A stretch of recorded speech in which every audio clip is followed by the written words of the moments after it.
Start of the second hour, we have Derek from the Midwest on the line, and we're talking about the phony Patriot movement and some very intriguing information about how a member of We Are Change, apparently a fairly high-level member, I'm not sure how high-level or what this guy is, but he seems to be at least somewhat prominent in this organization. This guy is an admitted Freemason. He admits it openly, like it's no big deal. Like it's no big deal to be a member of some sort of secret society that has historically been engaged in a lot of very strange and bizarre things. So this is incredibly interesting information. And Derek, on his Facebook page, and I was alluding to this before, but there's actually some photos of him that he's posted in which he's giving all these Masonic hand gestures. Do you want to tell the listening audience more about them? Sure, absolutely. I'll even post some of them for them to check out. If, like, you're saying you got to log into Facebook, but I mean, if you have an account for, 20 minutes to look at this stuff, it's definitely worth it. It's not like you have to give your real name or whatever. Just create an account and check it out so you can verify it and, never use it again. But anyway, there's the first pic going up right now, and this picture is of a group of We Are Changers. And you can see Mr. Radowski on the far left, but one person in, wearing his classic New York hat and wearechange.org shirt or something like that. And then who's in the middle of the photo? Is it Luke Radowski? No, it's not Luke Radowski. It's Craig Fitzgerald. Who do you think is running the show? And I have more pictures that I'll post to prove my theory about this as we continue this. But you look at this picture here, and Craig Fitzgerald is not only the focus of attention, but he's also making a very interesting gesture. He's got his right hand inside the button-up shirt that he's got, and he's got the four fingers in with the thumb sticking out, and that is a Masonic hand sign. I don't know what it means because I'm not a Freemason, but I know from research it is verifiably a Masonic gesture, and I know that if you look into a lot of old pictures of Napoleon, he actually loved to used to do that. You can find a lot of pictures of Napoleon like that, and paintings of him like that, and other such things. Yeah, well, also, just to add real quick, there's also a lot of our people who are high level within this power structure that is the world order that I've seen giving that hand sign. So that's, it's just bizarre. Plus, of course, he admits it's a Freemason, too. He admits it openly. So, obviously, that's some very strange stuff, to say the least. Right, and that's in the documentary and on his Facebook that he admits being a Freemason, and in the documentary is even interesting because he, like you said earlier, he talks about how you have to go through certain steps and whatever. You have to pass the 32nd of Scottish Rite. You have to pass all 13 degrees of York Rite before you can become a Shriner. And I find it interesting. Go ahead and check this out. Watch the documentary yourself, anybody who's listening, but it's called Truth to Power, and there's a link in the chat about it, but at like 6 or 7 minutes in, he talks about how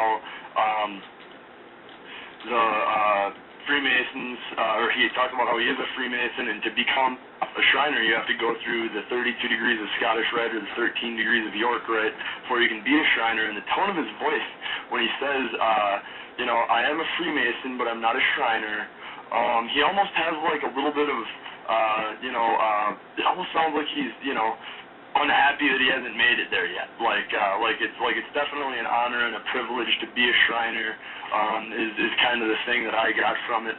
I could be wrong, but the only other thing that would possibly mean is, well, I'm a 32nd degree Freemason, but I'm not a Shriner, so don't worry about me. I'm not a Shriner, so you got to pass the 32 and the 13 before you get to be the Shriner, and I'm not that, so I'm not that. That's the only other thing I can think that possibly means, which, of course, those of us who have done any amount of research know that's nonsense anyway. The next picture going up here is along the same lines, and this picture is him giving the 666 hand sign. It's, the average American knows it as A-OK. Everything's A-OK, with the pointer finger and the thumb with the circle, 3 other fingers extended. Well, that's a 666, and if I need to explain how that makes a 666, you need to go back to preschool. That's that one. And yeah, well, also I've seen Michael Richards, who plays Kramer on Seinfeld. There's a photo of him in one of the Seinfeld promotion photos in which he's making that same sign. And Michael Richards, it takes Freemasonry very seriously. He's a high-level Freemason himself, so that right there is a very interesting photo. Yeah, that is actually. I forgot about that. I think that even that's a photo, and I think somebody even did some kind of painting. I think it was an oil painting or something after that photo. But yeah, I remember that now that you mention it. He is making that exact hand sign. I didn't really look into Michael Richards being a Freemason, but I mean, being having prominence in Hollywood, I really wouldn't doubt it. It certainly goes a long way, at least in that industry. Yeah, he's absolutely a Freemason. That's definitely confirmed. And I know there's a few people in the chat room, I was just taking a look at it during the break, who are skeptical of these pictures because of the fact that these Facebook links require you to log in. What I'm going to do is I'm going to write an article on this, and I'm going to post these pictures up on roguegovernment.com so we can shut these people up. What do you think about that? I would welcome that greatly, and I appreciate you doing so. Actually, I just made a click into the chat room to check on, what people were saying recently, and some fool in there was like, I don't see any pictures, enough of this idiot. Well, no, dude, not enough of this idiot. Just because you can't take 10 minutes to create a fake Facebook account, take another 10 minutes to look at these pictures, which are extremely damning evidence. If you don't have 20 minutes, man, you have time to sit in the chat room and call me an idiot, but you don't have 20 minutes to go look at my information, get out of here. Yeah, and not only that, but the video. Yeah, I mean, you can just take a look at the video where he's on film admitting that he's a Freemason, all right? I mean, it's all there, okay? Go ahead, Derek, I'm sorry. That's all right.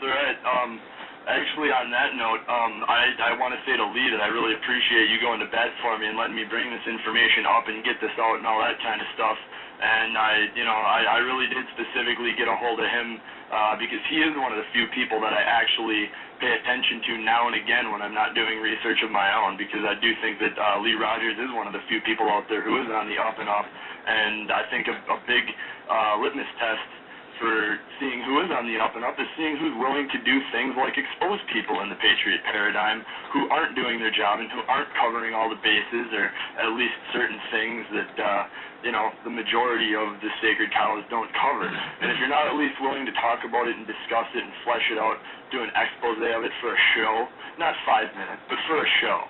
I'm not asking other broadcasters to, come up and spend all their time on nothing but exposing the Patriot paradigm. I mean, if that's your thing and that's what you want to do, great. We need people doing that. That's cool. If it's not all you want to cover, there's plenty else out there to cover. But if you can't at least address it and address it seriously for a show, then I think that says something big about, what your group's real motivation is. Because if you're not willing to talk about certain things, the same thing goes for people that aren't willing to talk about TV fakery on 9/11. And I'm not saying that I believe or disbelieve in TV fakery on 9/11. I'm just saying that all things need to be able to be brought to the table and discussed.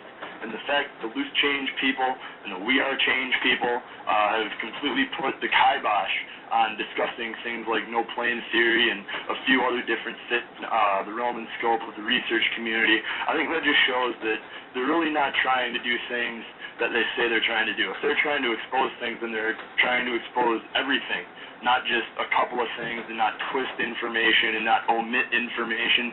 See, if you look at Alex Jones, he lies a good amount, but I think the majority of what he does is, obfuscate, and I think he lies by omission. I think what gives Jones away is what he doesn't talk about. He covers a lot of stuff, and I agree with, half the crap that he says, but it's the stuff that he doesn't cover, and it's the ballooning and exaggerations and the acting like a lunatic on air and the painting his face like the Joker from Batman and addressing policemen with flyers, expecting to be taken seriously. It does nothing except for make everyone in our movement look like a crazy lunatic.